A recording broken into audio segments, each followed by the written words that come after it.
पूरे हिंदुस्तान में कश्मीर से कन्याकुमारी तक कोई एक बोर्ड बताइए मुझे, हरियाणा से लेकर कश्मीर से लेकर राजस्थान, दिल्ली, जो स्टेट या सेंट्रल गवर्नमेंट उसको ग्रांट ना दे और वो एक मात्र छोटे से नौकर को अपने तनख्वाह दे सकता है? नहीं दे सकता। तो क्यों नहीं सारी संपत्ति को तुम देश की संपत्ति घोषित कर देते?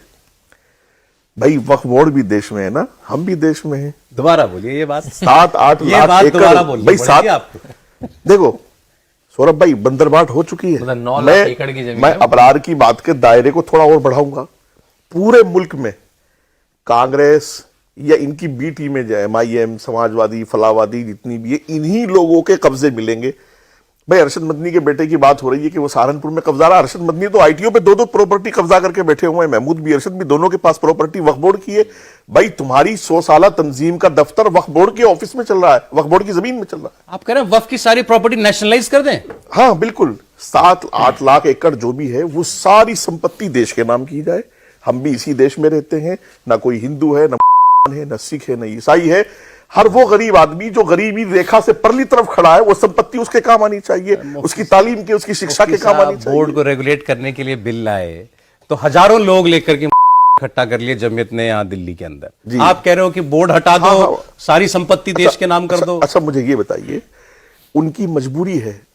100 साल से जिस दफ्तर में बैठे हैं वो दफ्तर खाली होने का नंबर आ गया है। 100 साल से उनके रिश्तेदार जिन प्रॉपर्टियों पर बैठे हैं वो खाली होने का नंबर आ गया, तो वो तो आर पार की जंग लड़ेंगे।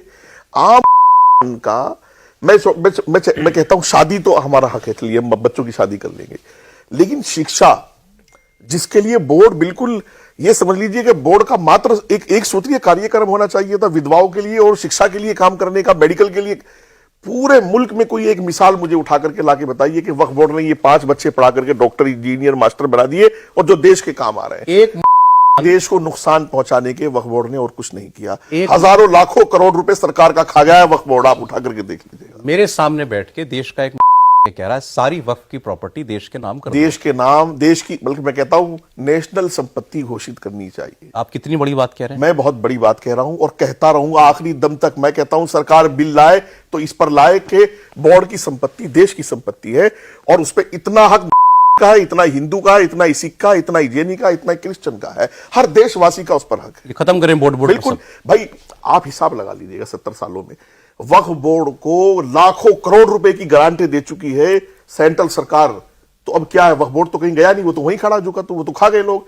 तो उस लाखों करोड़ की रिकवरी इसी तरह हो सकती है कि उसको नेशनल संपत्ति घोषित किया।